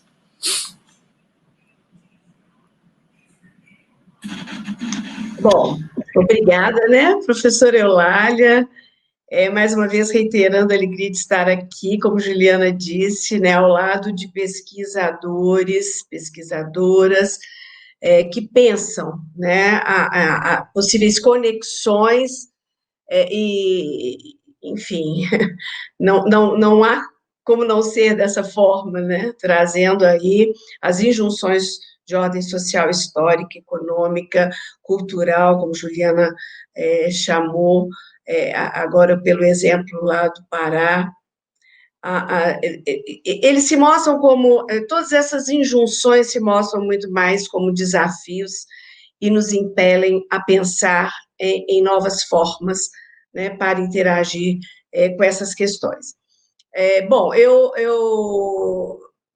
não vejo como não tratar de forma interdisciplinar, para tratar aí dos eixos ou das conexões entre os quadros teóricos e epistemológicos e, decorrentemente, de perspectivas metodológicas, que não seja nessa imbricação, né?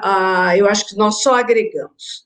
É um trabalho que se faz de forma isolada, não vai contribuir porque não vai dar conta da complexidade do fenômeno humano, da complexidade das nossas interações, das nossas condições sociais.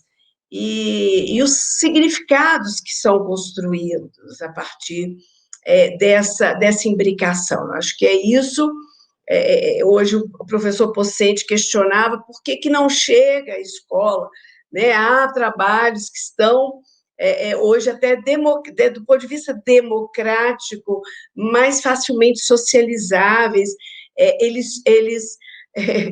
quer dizer, a gente pode partir do pressuposto ou ter uma representação, talvez equivocada, de que isso facilitaria o acesso ou o diálogo entre a instância formadora na universidade, ou institutos federais, ou institutos de formação, né, de docência, e a gente ainda sai com uma sensação ainda de frustração, né, de impossibilidade. Acho que a impossibilidade faz parte do nosso crescimento, mas é preciso que haja esses fóruns exatamente para socializarmos experiências que mostram caminhos, né, entradas. Então, eu não vejo que não seja na imbricação entre os campos teóricos. Não sei se eu respondo, mas eu acho até para pensar os próprios documentos, né, que era algo que eu queria resgatar. Eu vi que tem uma pergunta, não sei se eu respondo agora, com a questão da BNCC, quer dizer, e ligando ao que Juliana falou, posso dizer agora, professor Carlos? Sim, pode sim, professora, Bem pode dar continuidade. rapidinho, né? Porque o que eu queria exatamente com a minha fala deixar né, bem enfatizada essa questão da problematização, né? Então, tentar desconstruir, especialmente essas representações que trazemos dos próprios gêneros, né? Essas representações da dificuldade dos gêneros acadêmicos, da dificuldade de pôr no papel, de pôr na tela, e tão bem lembrada aí pelas questões interacionais, né? Trazidas pela Luzia. Quais são esses desafios agora, né? Por exemplo, estamos levando, trabalhando no estágio em regime remoto. Juliana também vive as práticas de estágio na PUC, né? No nosso grupo. Então, como agora tentar articular, tentar dialogar com os documentos de prescrição, documentos parametrizadores, orientadores, com as demandas da escola, com a vida, né? A vida está na escola, a dinâmica continua, mas a vida está também na instância formativa.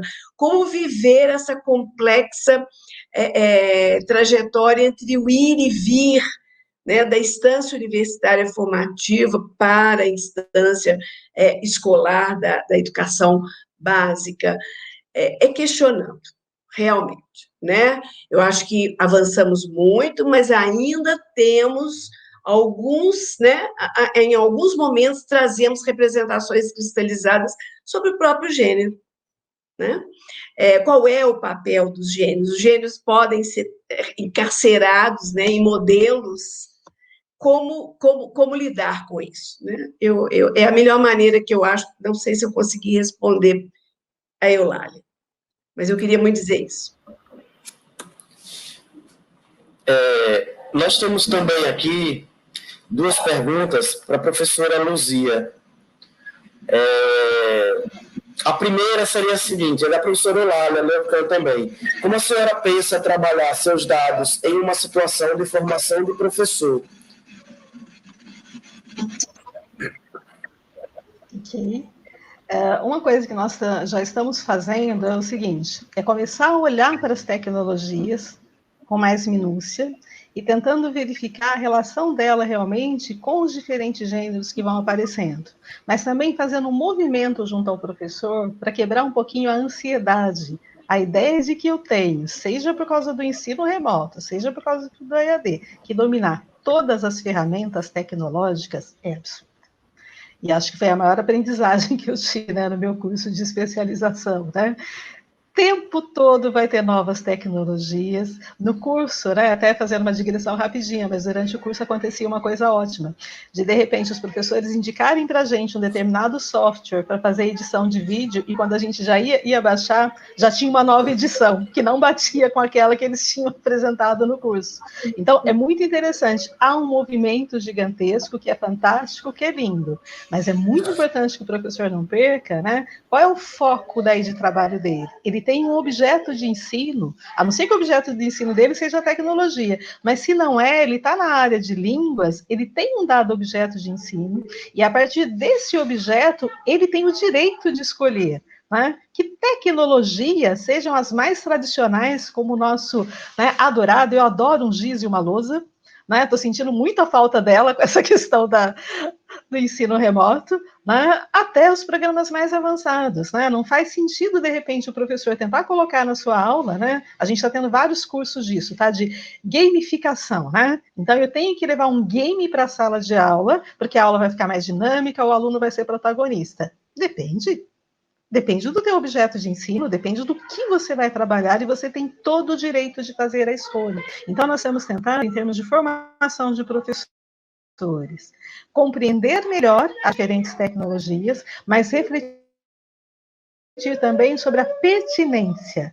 O que é pertinente ser usado em cada momento? E assumir o direito de, em certos momentos, não utilizar nenhuma dessas que estão sendo indicadas, porque há um outro caminho que pode, um caminho às vezes mais tradicional, mas que faz, né, uma grande diferença, tá?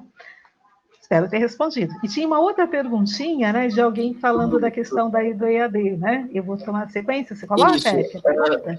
Então, é a pergunta do Paulo Roberto, Luzia. Ele fala assim, o ensino, independentemente do grau, tornou-se mercadoria literalmente no Brasil. O ensino, independentemente do grau, tornou-se mercadoria literalmente no Brasil. O mercado da EAD favorece? Bom, infelizmente, né, desde o grande mercado dos livros didáticos, né, a gente já vê, né, o mercado interferindo muito fortemente na educação, né. E em relação à EAD, eu participei de uma banca que foi ótima, né, desse rapaz que eu trouxe os dados, né, e aí eu já tinha cutucado, né, na qualificação, e depois na defesa eu achei ótimo que ele conseguiu se posicionar, né, porque o que a gente quer de verdade? Né? Que educação é essa que nós queremos? Porque quando a gente segue a dicotomia, né, de um ensino presencial e um ensino a EAD, a educação em EAD, parece que há duas coisas completamente diferentes. Se eu assumo como foco que a grande questão é educação, tanto faz se vai ser EAD, se vai ser presencial, não me importa o modo, é educação. Então, tanto faz se o sujeito está fazendo pedagogia à distância ou se ele está presencial, o que ele tem que receber em termos de formação tem que ter a mesma qualidade. Não pode haver essa diferença, né? E aí a gente consegue fugir um pouco, né, dessa ideia de mercado, que é eu ter igual as lojinhas de R$1,99, né? Eu acabo tendo cursos de graduação do mesmo jeito. Eu posso ir na lojinha de R$1,99, ter um determinado curso, e posso ir tá? Nos lugares mais sofisticados em que eu tenho, né, o produto gourmet. E acho que a gente tem que tomar um cuidado com essa gourmetização da educação, né, e rever isso. Então, a EAD, né, é educação, e, portanto, deveria ser da mesma forma. E aí é muito importante, eu acho que as nossas pesquisas, né, os nossos discursos, né, chegarem não só até os nossos pares, cada vez eu estou mais preocupada com isso, né, do nosso discurso não ficar só entre os pares, mas chegar realmente até a educação básica. Eu acho que nós temos que criar outros canais, seja por meio de palestras, mas seja também por meios de publicações mais acessíveis aos professores. Nós precisamos escrever, e escrever muito, para o professor, né? Eu acho que é muito importante em termos de desenvolvimento científico o trabalho que nós fazemos, mas eu sinto ainda uma lacuna quando eu vou trabalhar com meu professor de educação básica e eu tenho os colegas com produções brilhantes, maravilhosas, mas no modo como estão escritas, não dá para a gente estar levando para a sala de aula, porque eu tenho que entender, é um outro ritmo, né? A gente tem vários colegas professores trabalhando às vezes em 2 turnos, ele não consegue ter um tempo para fazer uma leitura de uma tese, de uma dissertação, né? Às vezes até alguns artigos científicos, né, acabam sendo bastante problemáticos. Então seria interessante, né, tem aquele material que a Angela Klein fez para um curso do MEC, né, é preciso ensinar o letramento? Eu levo nos cursos, as pessoas adoram, porque está escrito para o professor. É maravilhoso, chega para o professor. Então, eu acho que nós precisamos também de mais iniciativas assim. Isso ajudaria, né, a gente ter outros movimentos em relação à educação e tentar quebrar um pouquinho essa loja de mercado, de massificação e de lojinhas de R$1,99, né? Tá? É uma coisa a gente tem certeza que nessa mesa a gente percebeu que há um encaminhamento das pesquisas para um único fim, desde falar sobre os fios do enunciado, das relações que esses enunciados tramitam, se articulam, as relações que nós temos também entre o próprio agir, a prática da escrita no letramento acadêmico, e aí agora sobre esse mercado perverso diante da venda da educação no sentido bem simples, bem popular e precário, né? Então a gente percebe que a gente está saindo dessa mesa redonda hoje com uma reflexão muito além do que iniciamos aqui. Pensar a educação, pensar o letramento sob uma ótica muito além daquilo que é possível encontrar nos meios, nas instituições de ensino superiores no Brasil. A gente pede agora a cada uma de vocês que façam suas considerações finais, para que façamos também o encerramento da nossa mesa redonda. A princípio, a professora Juliana, em seguida a professora Maria Ângela, e depois a professora Luzia Bueno. Obrigada, Eric. Bom, eu mais uma vez agradeço a oportunidade de ouvir minhas colegas queridas, de conhecer o professor Carlos Eric, de ouvir aqui os comentários no chat. Eu rapidamente queria dizer aqui a Luzia, que eu assumi desde o semestre passado uma disciplina de produção de escrita acadêmica, e eram 1.700 alunos, mas alunos divididos em grupos, né? Hoje a gente tem alunos em turmas de 150 alunos. E eu descobri uma coisa muito importante nessa empreitada, que tem a ver com o que você fala, né? Que é a importância de a gente ter expedientes de interação de fato viva, pulsante com os estudantes, né? Isto é essencial, né?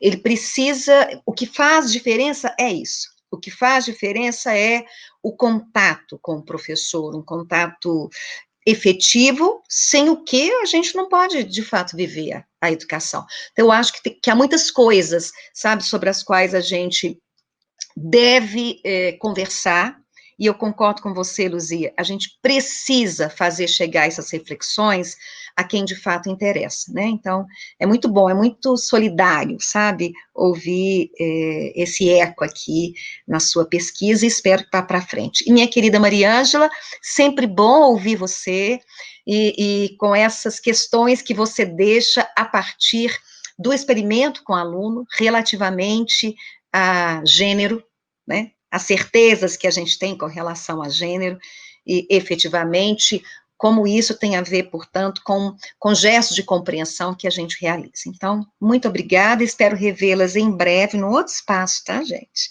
Eulália, mais uma vez, obrigada, um abraço a todos. Falei demais, né? Vai lá. Obrigada, então, mais uma vez, né? Eu endosso as reflexões da professora Juliana, colega, parceira, amiga, e é uma alegria estar aqui pensando sobre, né, e sobre caminhos de modo a enfrentar os desafios. São muitos, né, Luzia? São muitos, realmente.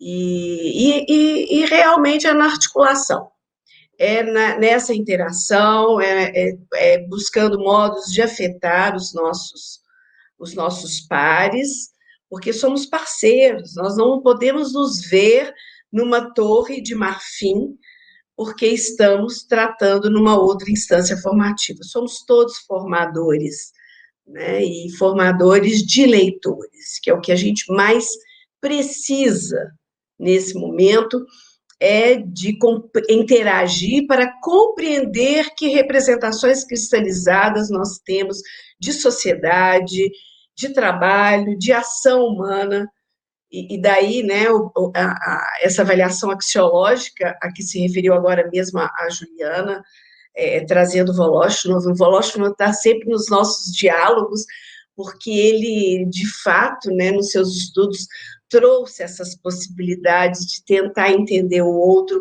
nesse tecido imbricado, né, dos valores, dos sistemas de crenças, de representações, que nos constitui.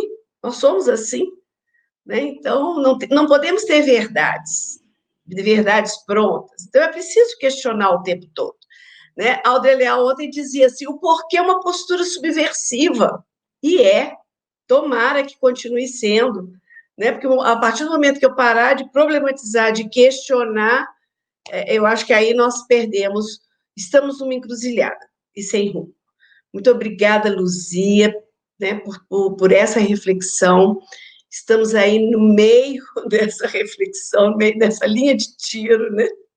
Obrigada, professora Juliana. Obrigada a todos pelo carinho dos posts, pelos comentários, por esse afeto aqui lateral, né, que nos une também. E obrigada ao professor Carlos Eric pela condução, né, da mesa, e que pena que acaba, né?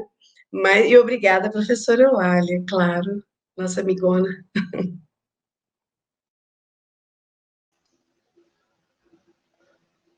Bom, eu quero também agradecer, né, as colegas Juliana, Mariângela. É sempre muito gostoso, né? Pena que, infelizmente, né, não dá para a gente tomar um cafezinho depois, ou se encontrar num bom restaurante.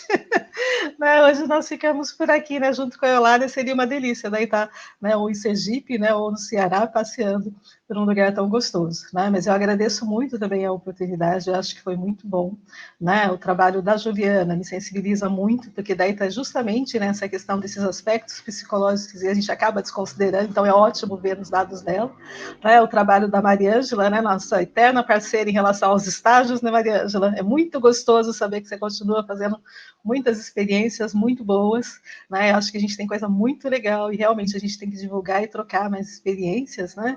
E em relação a tudo, né, que é interessante, né, o ponto que fica forte estamos sendo mediados por tecnologias e o quanto é rico, né, esse espaço de interação, né? Ou seja, a tecnologia bem usada faz bem, né? Faz muito bem, né? Eu acho que contribui muito, né? E esse momento da pandemia, para mim, tem sido assim, o ponto mais rico o quanto eu estou conseguindo dialogar, seja com os meus orientandos, seja com os colegas de trabalho, seja com colegas de outros espaços, né? Eu tenho, assim, agora, né, de manhã estou com o pessoal de Sergipe, à tarde vou estar com o pessoal daí de São Paulo, à noite vou estar com colegas daí do Rio e de Minas também, novamente. Então, é muito interessante, né, o quanto que a gente tem conseguido se aproximar. E eu acho que esse lado, né, é muito importante e muito bom. E isso isso vai mostrando para a gente, né, o quanto essa interação, né, ela é rica e ela é importante. E eu acho que é um passo que depois, né, mesmo voltando para o presencial, a gente não pode perder, né, a importância dessa interação, a importância dos contatos. Tá? Então, super obrigada, Eulália, foi muito bom, obrigadíssimo por ter nos reunido, né? Obrigada, acho que a toda a organização do evento, as mesas têm sido ótimas, né? E eu espero que vocês aproveitem muito, né? Ainda tem muita coisa boa por aí, à tarde tem mais. Obrigada. E Carlos Eric, né? Obrigadíssimo, querido. Eu ia comentar do começo, né? Nos encontramos antes em bancas, com muito prazer, e agora estamos aqui como colegas. Muito obrigada, viu? Pois é. Eu ia fazer esse comentário. O mundo, ele nos dá as oportunidades na vida. E essas oportunidades eu costumo abraçá-las de coração. Então, tivemos ontem um encontro com a Eliane Lousada, também na Mesa Redonda. E hoje, com a Luzia, que esteve na minha banca de doutorado lá na PUC de São Paulo. E agora somos colegas trabalhando nessa jornada também acadêmica.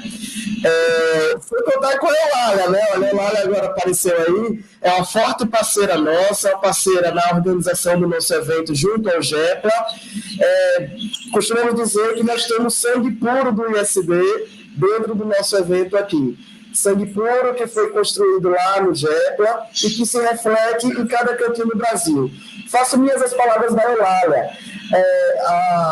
Essa vida nossa remota, virtual, nos faz pensar assim, que realmente a Luzia Bueno é uma viajante da esperança que nos leva a conhecimentos, nos leva a carinho. A professora Juliana, com sua forma de tratar sobre as pesquisas. A Maria Ângela, como eu falei, a sua simplicidade, sua paz, sua tranquilidade, me deixou tranquilo nesse momento aqui como moderador. Agradeço imensamente a todos vocês, tá? Queremos agradecer também a todos os ouvintes que compartilharam conosco esse momento, pelos elogios, por todas as frases de carinho, mensagens de carinho, e dizemos que estamos continuando aqui, o nosso evento está brilhantíssimo, tá? Logo mais às 16h30 teremos um encontro com a Vera Cristóvão, com a Lídia Stoso e o Ricardo, para também compartilharmos novos saberes, novas experiências. Mais uma vez, muito obrigado a todas vocês. Nos encontraremos em breve para comer um caranguejo em Aracaju, Sergipe, ou em qualquer outro lugar do Brasil aí, tá? Forte abraço, fiquem com Deus. Ai, gente, obrigada.